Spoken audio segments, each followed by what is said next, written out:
Hi, everyone, and welcome to StudioJake. I, of course, am your host, Jacob Airy. Thank you so much for joining me today on my vidcast where I talk about all things pop culture, from film to television to celebrity news to anime and so much more. Before I dive into the topic, I would really appreciate it if you would like this video, leave me a comment, tell me what you think, share it out to all your friends, and of course, subscribe.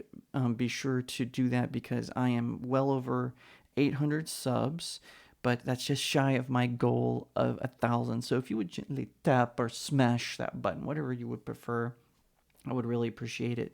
I can't do this without you. Every person who watches my videos and shares them out, thank you so much. You have gotten me that much closer to my goal.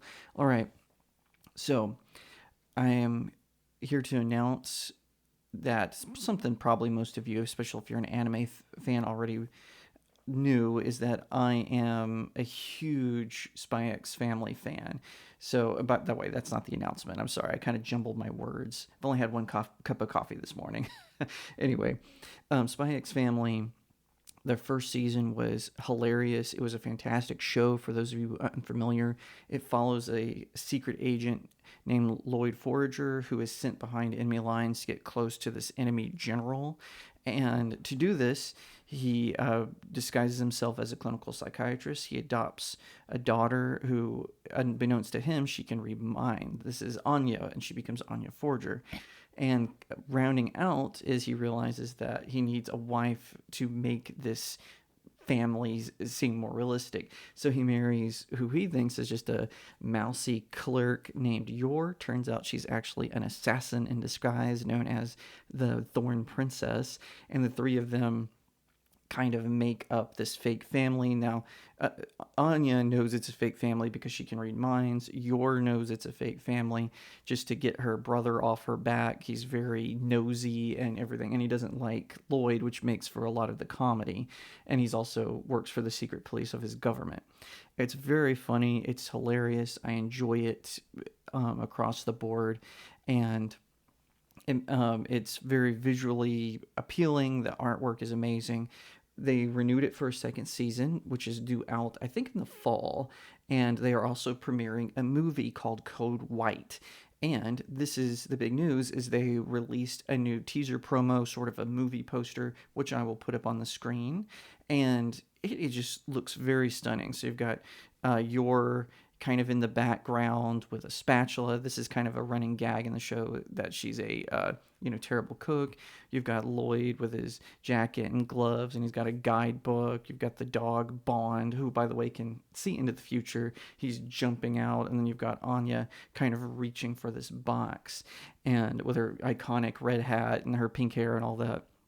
Anyway, it is a fantastic looking poster, and I just can't wait for this anime series. I know a lot of times I talk about negative news. I prefer to talk about things that I like. It's just that a lot of major corporations, the corporate overlords, if you will, they take my favorite stuff and they ruin it.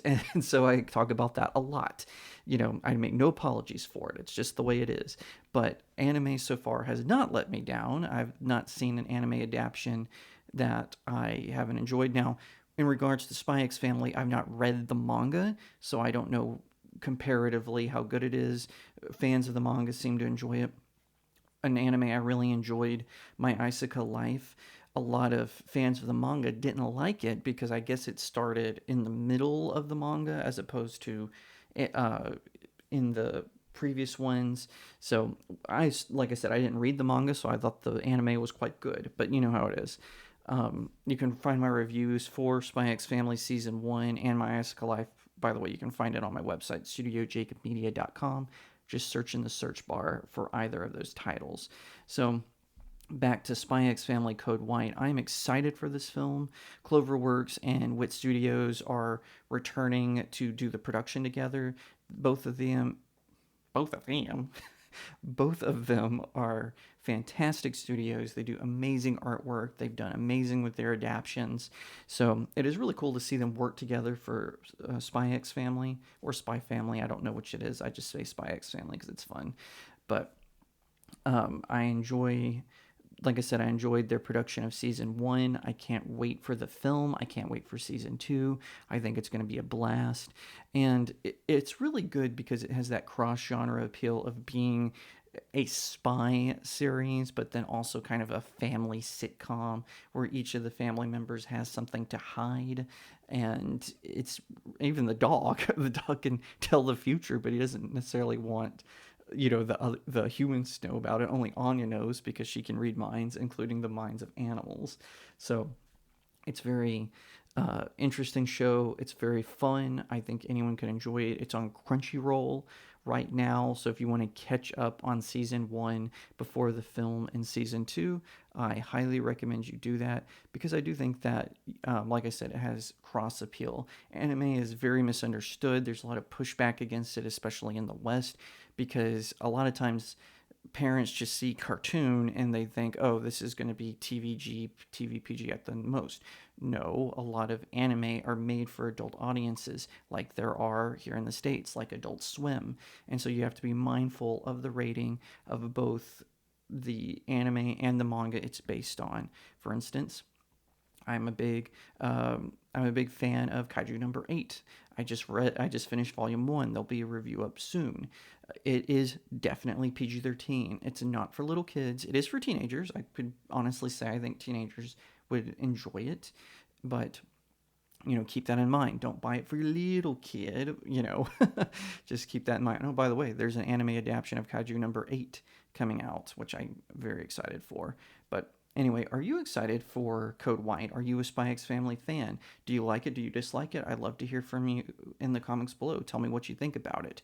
All in all, I think that it's going to be a fun movie. I think it's going to be a blast, especially if the series is any indication. It's going to be released in theaters in Japan near Christmas time on December 22nd. So usually a film release in the United States comes pretty quickly. I watch the dub. Yes, I'm not a snob. I watch the dubs. So it's going to depend on how early the dub is released in the United States. Usually Crunchyroll is pretty quick about getting the film adaptations done. So we'll have to wait and see. But I look forward to it, and I think that it's going to be a lot of fun as a film. Thank you so much for watching this video. I hope that you'll give it a thumbs up, that you'll leave me a comment and tell me what you think, that you'll share it out with your friends, and of course, consider subscribing to StudioJake. I cover all kinds of nerd and pop culture topics, including film, television, anime, comic books, and so much more. I hope that you'll also head over to my main website, StudioJakeMedia.com, where I have even more news, views, and commentary. Also, if you'd like to support the channel, head over to my locals page. That's studiojakemedia.locals.com. It's the best way to support me. I'm trying to build a little community there. I have exclusive reviews and articles, so definitely head over there and check it out. And I'll see you next time right here on Studio Jake.